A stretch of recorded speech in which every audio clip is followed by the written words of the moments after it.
Hi, I'm Randy Reid, editor of the EdisonReport, and we are here for the 11th National Lighting Bureau Annual Lighting Forum. Today, we are joined by Dawn Brown, Ontario Aesthetic Lighting Design, Esther Greenhouse, Silver to Gold Strategic Consulting, Linda Kafka, Principal of NeuroDesign Academy, and Tom Butters, the Executive Director of the National Lighting Bureau. The name of this segment is Lighting's Contribution to Aging Comfortably. Tom, I'll start with you. What are some of the environmental aspects that change as we age? One of them is from my perspective, and what I like to reach out to my students and the attendees to my presentations is the fact that when we're born, our environment is very small, right? It's your mother's arms, your father's arms, and it grows to the crib, then it grows to the room, then it grows to the whole house. Then we get out there, right? And we get out there, and it's your city, it's your block, it's your country, it's the world. As we age, our environment contracts, so we can no longer necessarily travel abroad as often as we'd like to. We don't normally, and then as we age and continue to age, now we're only around our block. Now we're only around our house. Now we're only around our room. Now we're only around our bed. So lighting, if like from a senior perspective, if we can improve the lighting environment in somebody who's aging and is maybe not as ambulatory as they were when they were in their 30s, we're improving their lives, a huge percentage of their lives. So I think that's really, I mean, the essence of it. We need empathy. We need to understand what people are going through, and it's not just it's not just the lighting that causes it. It's all sorts of things. And as younger people, which I think I'm not anymore, but we sort of don't even think about these things. That's really important, Tom. Thank you for setting that up and taking it not only in the technical arena, but what it has to do with quality of life. And when I give presentations, one of the things that I point out to people is that we're always aging, and we have this misconception that suddenly when we hit a certain age, which maybe if we're younger than 50, it might be 75 or 80, there's going to be this discrete event and suddenly we're old and we have difficulty seeing. And the fact is that, like everything, our visual system is aging every day. It's a long-term process. And we need to remember a few key features related to that. One is that our maximum pupillary dilation actually occurs around age 8. So from that perspective, all of us are over the hill by the time we're 10 or older. But we have these ageist misconceptions. And the other thing I'd like to add is that the simple issues of, we know age-related changes are simple things like being much more sensitive to glare, right? This higher light sensitivity, higher sensitivity to glare. And this can actually create disabling environments. This can play a critical role in how well we age, whether we're part of the 90% plus of older people attempting to age at home, or we live in a facility. And to your point, Esther, about glare, as much as it does affect the aging population or our senior population, it's something that we all experience even at a young age. And so, to your point and to Tom's point, that whole idea of aging. Our biggest challenge is that word aging, because it has that preconceived idea that we're getting old. But like you just explained, at the age of 8, how our eyes are changing. I think it's also educating the consumers.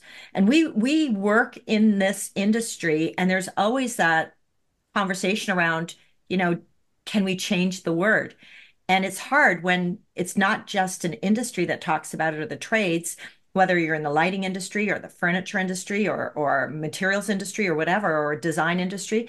But we also have to deal with the fact that the consumers use that. And so it's a mindset. And I like to always reference it as living in place.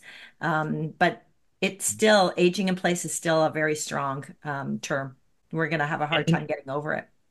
From my perspective, I think that our environment stays the same, but our perception of our environment changes.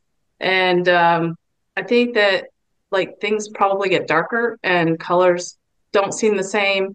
And because the world is advancing in technology and forms and whatnot, it can be a little bit more confusing and recognizing things that are familiar. Mm-hmm. So I would think that that would be, I guess, the thing that stands out in my mind of the things in the environment that would change. And to your point too, Dawn, our environment, we as we age have to adapt to our environment. Our environment is not adapting to us. And I think that's where design is really doing a disservice. We're not looking at how the environment is actually supporting us and thinking, when we design our environments, whether it's the lighting or the way we move through that space or however we design it, we're not thinking, what does that individual's life look like? Or what does my life look like in 5, 10, 15, 20 years? And I think that's a crucial part of the conversation. The emotional resonance in design, what role does lighting play? For your audience listeners, I am not a lighting expert by any means. I work in the interior design industry as an educator, but lighting is not my category to the degree of others that are on this call. I think that lighting is everything in a space. It not only, keeps us safe, it comforts us, it reacts, or we have an emotional reaction to it. I mean, there's so many aspects of lighting. Without lighting, we wouldn't have space as we know it. Right. So lighting is critical. Right. I agree. And lighting is that emotional connection, really. It's the thing that I like to differentiate between lighting engineering and lighting design, and that lighting engineering focuses on the conscious mind, whereas lighting design focuses on the subconscious mind. And the subconscious mind is very much in tune with our emotions and our feelings. And I can only imagine being of an age where things are not familiar and you can't see and focus and you're forgetting things, how that can impact your feeling of fear, really. So, I mean, for me as a designer, that's at the forefront of my mind, especially in lighting for evenings and for night. Mm-hmm. I'm trying to cater to the fear, I guess, and provide, I guess, reassurance in lighting. So, what Linda and Dawn said really resonate with me. The emotional component is huge. We can't separate that from who we are and how we function. And then also keeping in mind that for the average person, at least 70% of the information they take from the environment is visual. That really puts a huge emphasis on the visual environment. So again, to Dawn's point, the more we are dependent on our sight and at the same time maybe losing it, the more emotional significance it can take on. Well, I'll just add a personal note, if I may, Linda, when you said lighting is everything, when I was looking for an assisted living facility for my mom, when I walked in the door and if I saw 5,000 or 6,000 Kelvin temperature, I just walked out. Wow. I just walked out because I wasn't even going to consider them. Now, lighting wasn't everything. We looked at a lot of things, but if the lighting was bad, we did not consider it. Okay, what is salutogenic design for aging? What does that mean? Well, you know what? I'm going to jump in here because this is a new term and it actually has been around for a long time. But what we're seeing is it's actually coming into the hospital environments. It's coming into the workplace environments. It hasn't yet really hit the residential. It's a big word. And the origins of the word basically mean it, well, it really looks at the impact of design on human health. So based on when we look at health, we really think about it. We don't really think about it from a physical, a mental, and a social well-being. And this is where I think salutogenics really kind of pulls it together. It's not merely about the absence of disease or illness, but it's about looking at our physical, how the environment contributes to our physical, our mental, and our social well-being. And so we want to be able to bring people together on a social basis because we are social animals, and so or a social species. And so when we're absent of any of these elements, we're really not contributing. The built environment is really not contributing to supporting our health and our well-being. So that's it in a nutshell. What we're gonna, and it's an interesting word. It's not a word that we see in the lighting industry, but you're going to see more and more of it coming out in the industry. So I want to encourage people to look at, salutogenics and see how the built environment is responsible in terms of our physical, our mental, and our social well-being, and supporting those aspects of our health. Esther, do you want to comment on this before I Sure. do? Thank you, Dawn. So actually, though we didn't use the word, my whole education has been in this type of approach. I was trained and educated in Cornell's Department of Design and Environmental Psychology, which is now renamed as Human-Centered Design. And I also taught there and did research there. And that whole approach is the intersection of environmental psychology and design. What is the impact of the built environment on our functioning? And in my case, what I was seeing in my career, where I was aiming to minimize the barriers to functioning as we age, and for people with disabilities, I saw that really the way we design our status quo is extremely biased. It's ageist by design. It's disabling by design. We create environments that work really well for people who tend to be between the ages of about 20 and 40 with high physical, sensory, and cognitive abilities, and everybody else has to adapt.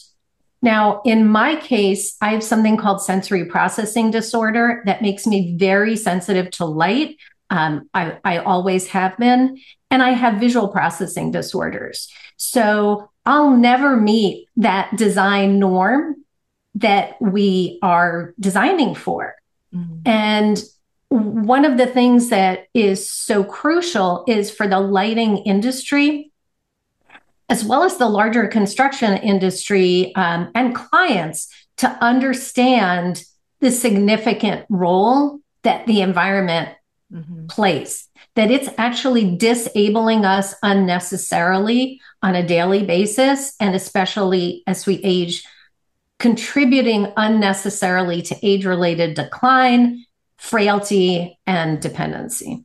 And it doesn't have to be that way, because lighting designers and lighting engineers have the power to change that. And I just want to add in loneliness too, contributes to big. So for me, I think this is, first of all, Linda, thank you for explaining what that was, because I had no idea.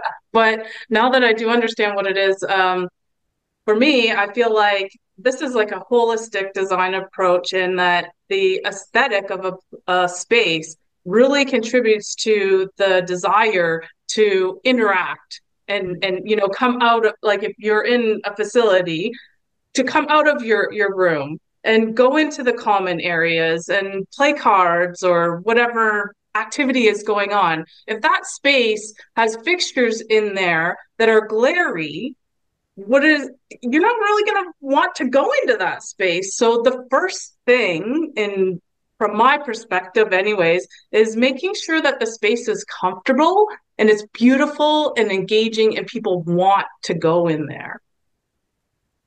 Dawn, that really resonates with me because so often in my evaluations of senior living communities or senior care facilities, I would be so frustrated and angry that I would look down the hallway and see these hot spots of glare, often from wall sconces, reflected glare on the shiny floors, and really uneven lighting.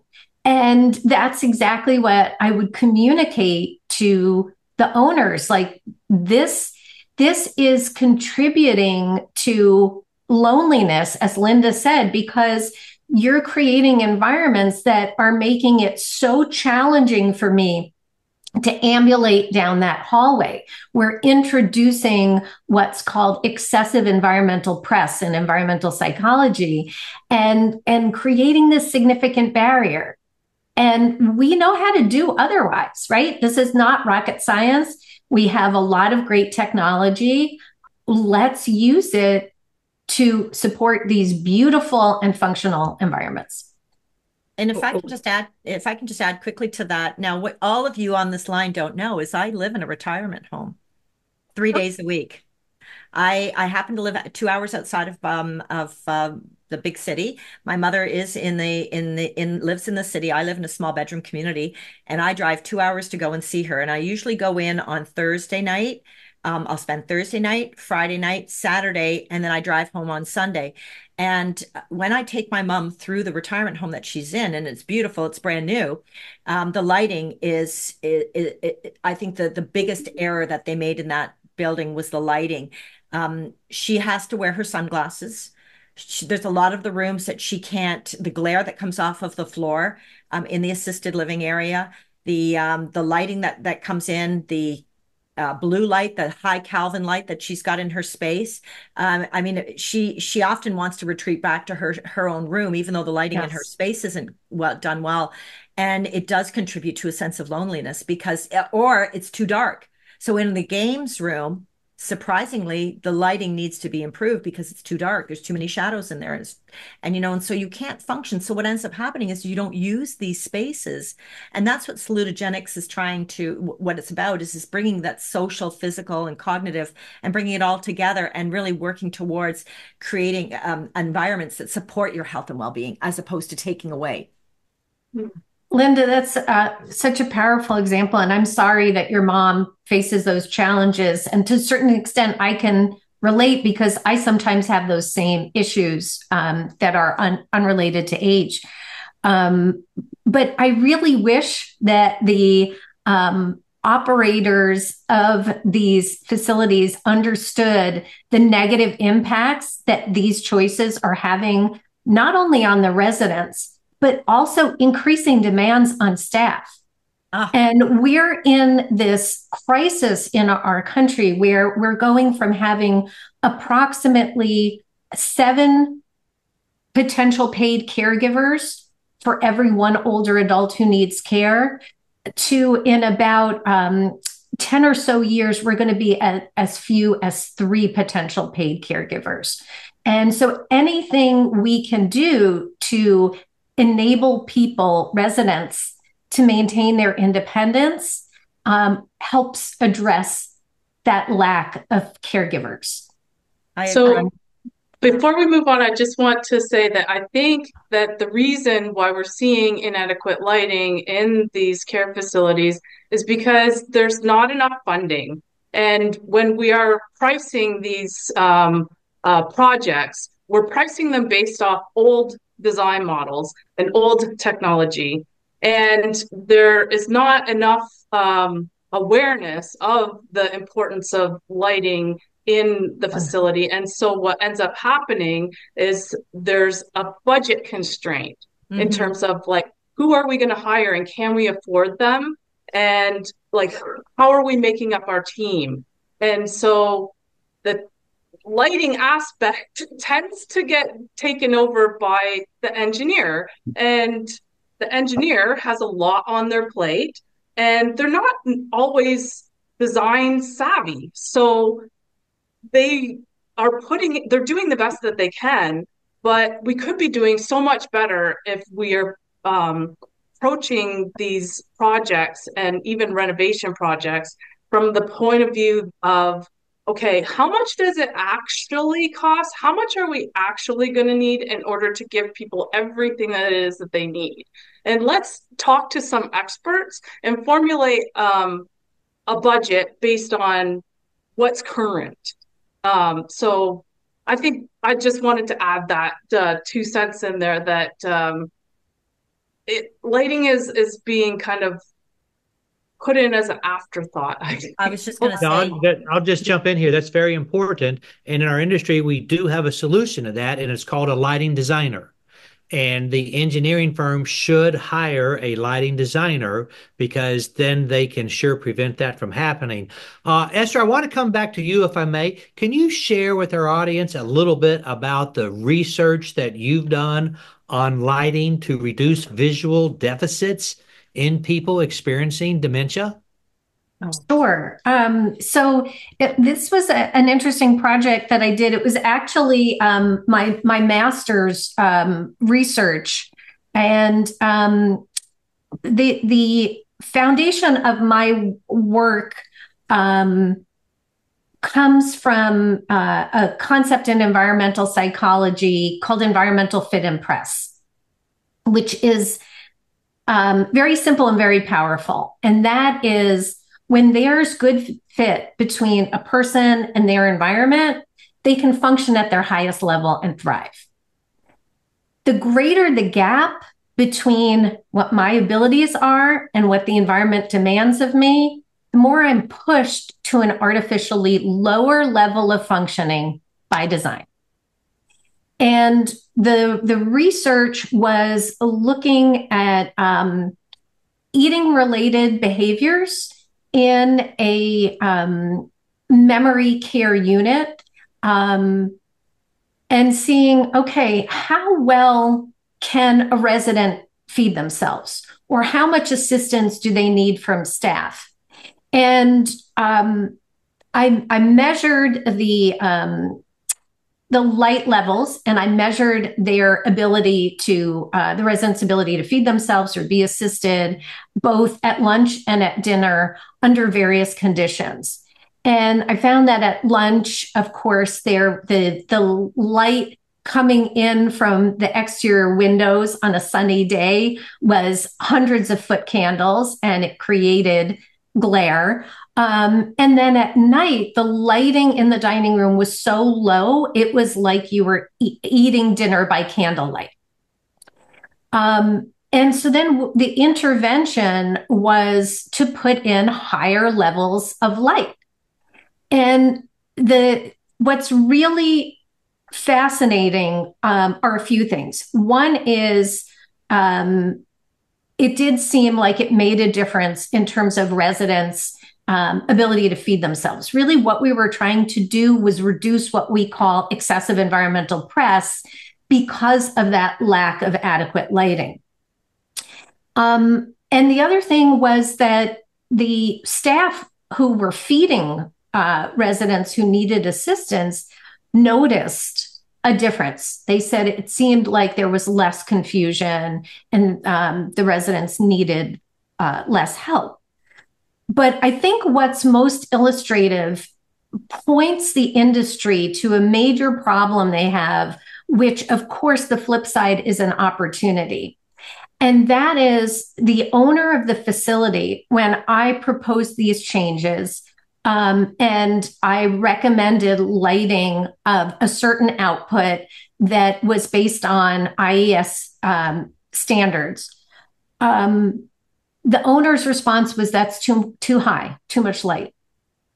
And I was like, based on what? Like, you don't know anything about lighting. I hardly knew anything. I knew a drop in the ocean, and they overrode me.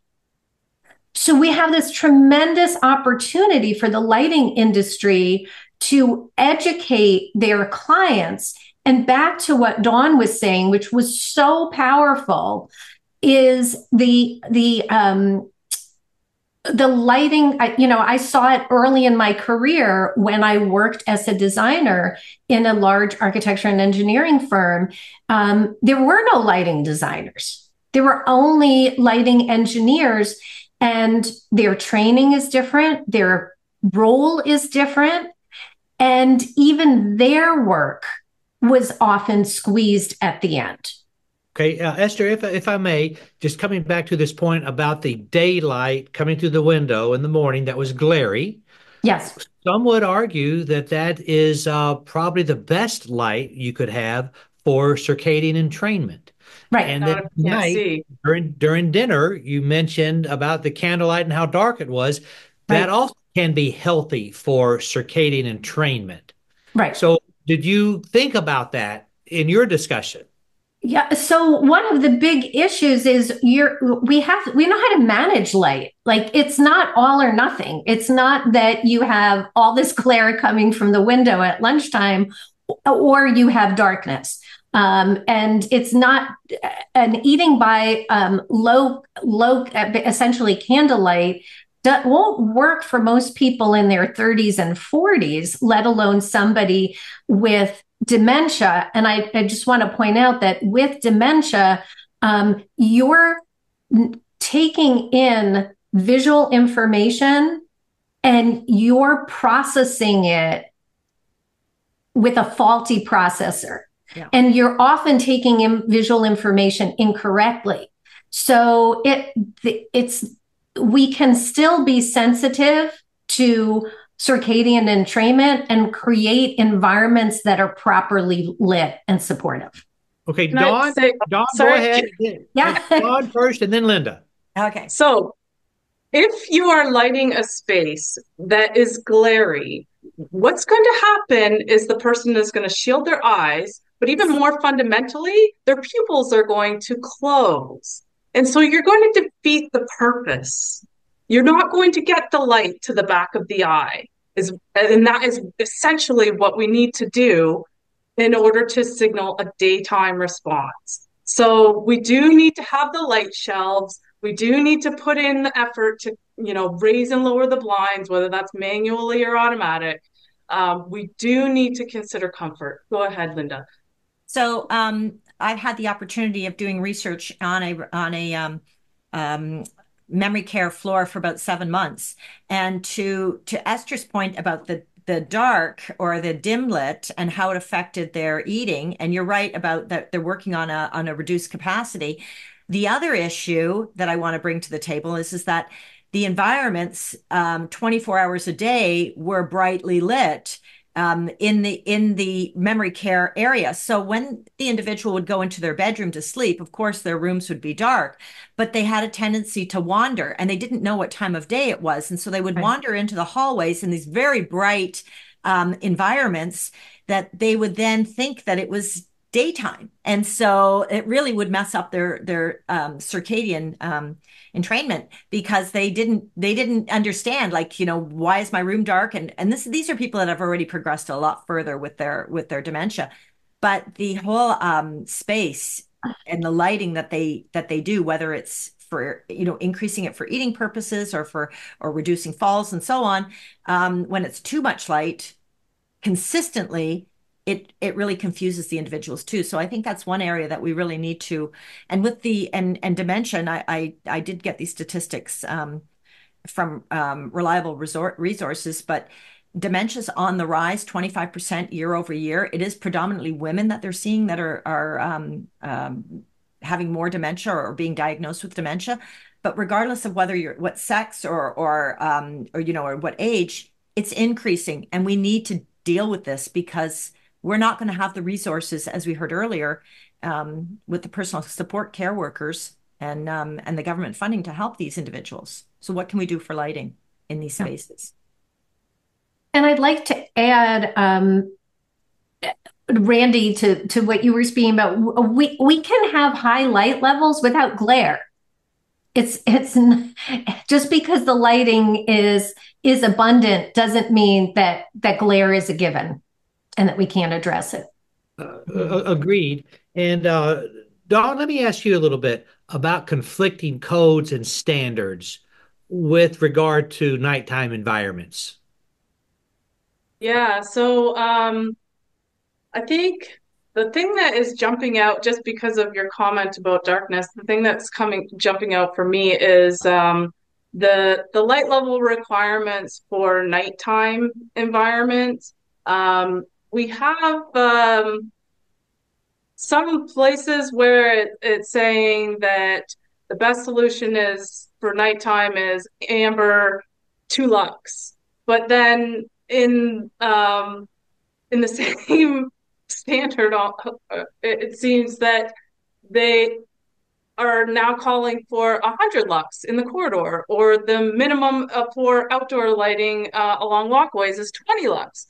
And so for me, if you're a senior and your eye is yellowing in the nighttime, is providing just amber light at 2 lux really going to be enough? And so what's the consequence to that? And I think the consequence is that they're going to turn the bright lights on and defeat the whole purpose, right? So I feel like there needs to be more done to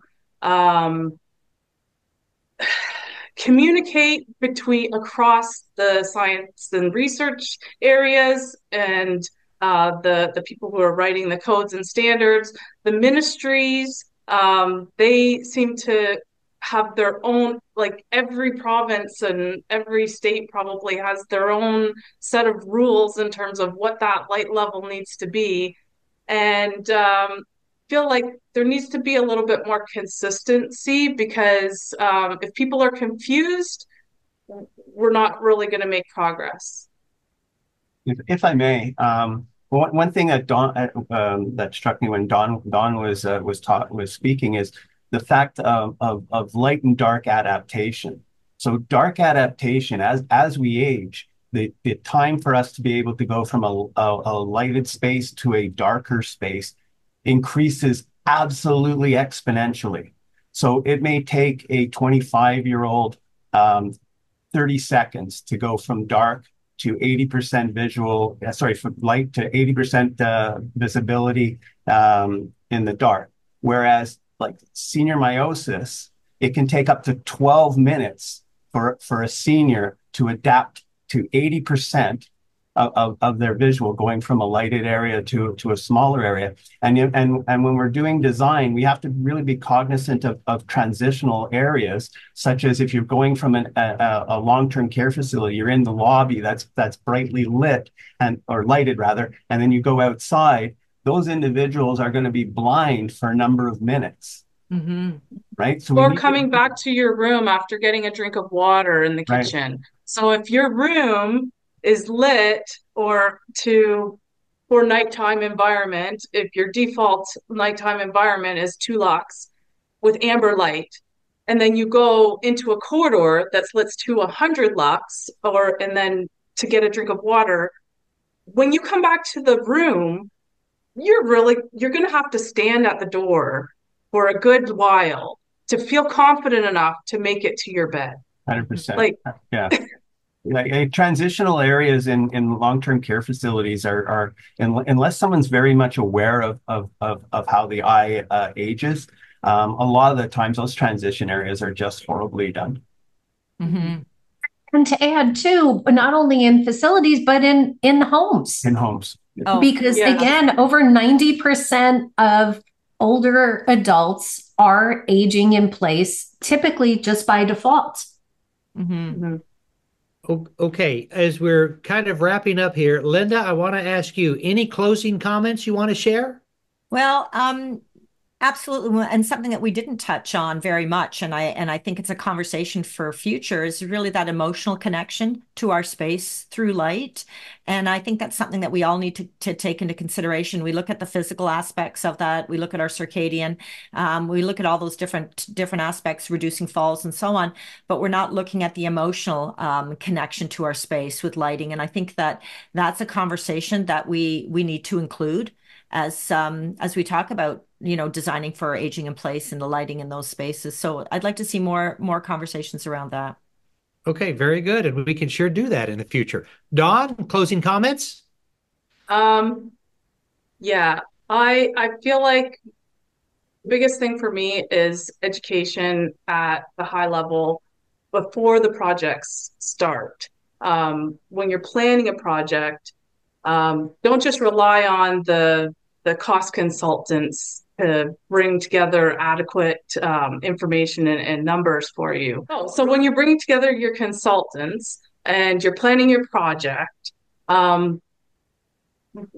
figure out what it is that you need for the year 2025 and start with that as your budget. Thank you. Esther? You have tremendous power to shape how people age. And this has multiple ripples across our society because there are 53 million people in the US, I don't know the numbers in Canada, who are family caregivers trying to provide appropriate care for their loved ones. And the role that lighting can play for consumers with aging successfully at home or aging in a facility or senior living, it's completely untapped. Mm-hmm. So I really like to see the industry create an initiative reaching out to educate both the lighting professionals, but also clients, whether they're consumers or they are commercial clients, to look at what's the power to reduce frailty and the need for care. And one component of that can be a cost benefit analysis, thinking about, okay, what's the cost of these particular products or this particular expertise as opposed to the cost of the increased levels of care. Tom, do you want to close us out? Yeah, most certainly. First off, I think the two most important criteria with lighting for the aging, etc., is empathy and knowledge. Those are the two things that you need. You need to have more empathy than you have, and if you think you have empathy, go and buy some more. Get more empathy, and then you need more knowledge. And again, if you think you have all the knowledge, go and get some more. For those people who are listening now, my fellow panelists, they're all experts in their field. They are all consultants. So if you want some really excellent ideas and thought-provoking ideas, reach out to my fellow panelists. There's also a place called the Center of Design for an Aging Society. That's Eunice Noel Wagner, could be my biggest lighting hero in the world. She's always been a proponent of lighting for seniors, and there's a lot of resources out there for you. Just empathy and knowledge, and then do it again. Okay, very good. Thank you all. Thank you. Thank you. Okay. Thank you.